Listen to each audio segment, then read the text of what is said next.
এই দিদি তোমার নাম? আমার নাম আকালি। আকালি। আর এই দিদি? আমার নাম রানী। রানী। আরে খুব সুন্দর নাম। আর এই দিদি? মিনতি রানী। মিনতি রানী। আচ্ছা একটু দেখেন ক্লোজ।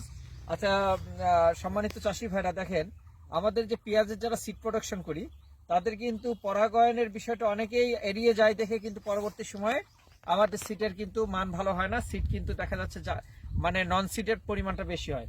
এখানে দেখেন আপনি ক্লোজ দেখেন একটু কিভাবে ওনারা হাত দিয়ে খুব আলগে হাত দিয়ে দেখেন, খুব সুন্দর করে দেখেন নাড়তেছেন এমন ভাবে যাতে ফুলের উপরে কোনো প্রেশার না, কিন্তু কি হচ্ছে যে পরাগায়ন এখানে পুরুষ এবং স্ত্রী ফুল দুটাই সন্নিবেশিত আছে পুষ্পমঞ্জুরিতে। এটা নাড়াতে হচ্ছে কি একসাথে আরেকটার সাথে কি হচ্ছে একত্রিত হতে পরাগায়নটা সুন্দর হচ্ছে। এই জন্য আমাদের যারা কৃষক ভাই আছেন এই যে কৃত্রিম পরাগায়ন এটা কিন্তু এখন খুব জরুরি। এই দেখেন কোনো ফুলই কিন্তু দিদিরা মিস করতেছেন না। আর এটা যদি কেউ আমাদের যদি না জানে দেখেন এটা জাস্ট এরকম, এটা কিন্তু হাতের উপরে অনেক বেশি চাপ পড়ে।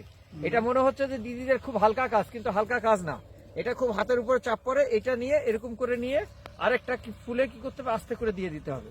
এইভাবে আস্তে আস্তে কিন্তু এরকম করে পরাগায়ন করলে কি হবে আপনার ফসলের বীজের মান ভালো হবে।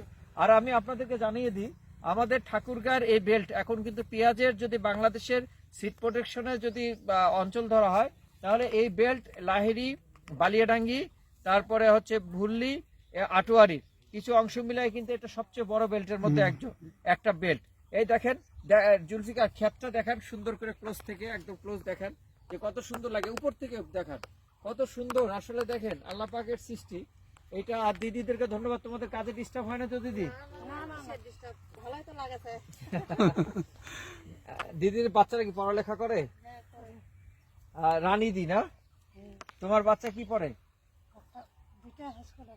স্কুলে পড়ে। আর তোমার? এখানে দিদি তোমরা কি হিসাবে তোমার এই যে হাজিরা নিচ্ছ দিদি?